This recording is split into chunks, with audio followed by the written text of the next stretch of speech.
माई तोरा ज्योति से नूर मिलेला, गमे दिल के सरूर मिलेला।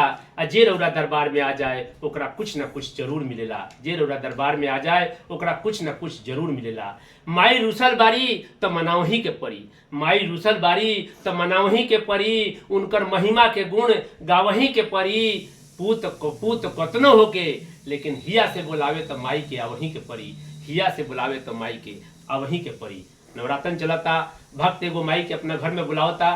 सुनी कि शेरो वाली मैया हम बोलावत बानी तोहके, गोहरावत बानी कलसा रखवावत बानी हो। ए मैया चली आई हमरा दुआरी त करके शेर सवारी मैया जी।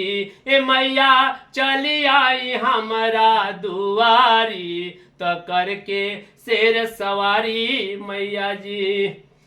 लिपि पोती घरवा सजवले बानी, फुलमा ला चढ़वले बानी, कीर्तन हम गवावतानी हो। ए मैया खुलल बाटे सगरी केवारी, चली आई हमरा दुआरी मैया जी। ए मैया खुलल बाटे सगरी केवारी, चली आई हमरा दुआरी मैया जी।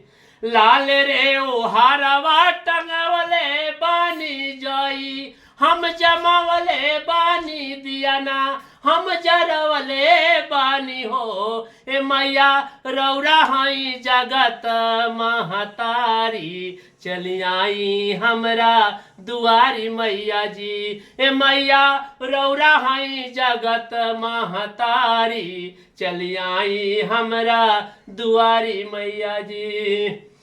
रौरे पे असरा लगवले बानी, आचा रा बिछवले बानी, जीनी गिलुटवले बानी हो। ए मैया दुखवा से हमके उबारी, चली आई हमरा दुआरी मैया जी। ए मैया दुखवा से हमके उबारी, चली आई हमरा दुआरी मैया जी। घरवा में मंदिर हम बनवले बानी, हिया में बसवले बानी, हिया में बसवले बानी हो। ए मैया निहोरा करे संतोषवा पुजारी, चली आई हमरा दुआरी मैया जी। ए मैया निहोरा करे संतोषवा पुजारी, चली आई हमरा दुआरी मैया जी।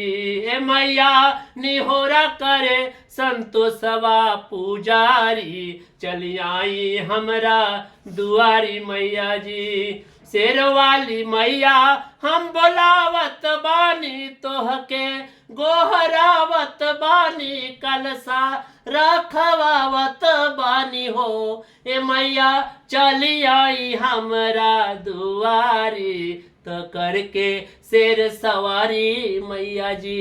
ए मैया चली आई हमरा दुआरी त करके शेर सवारी मैया जी।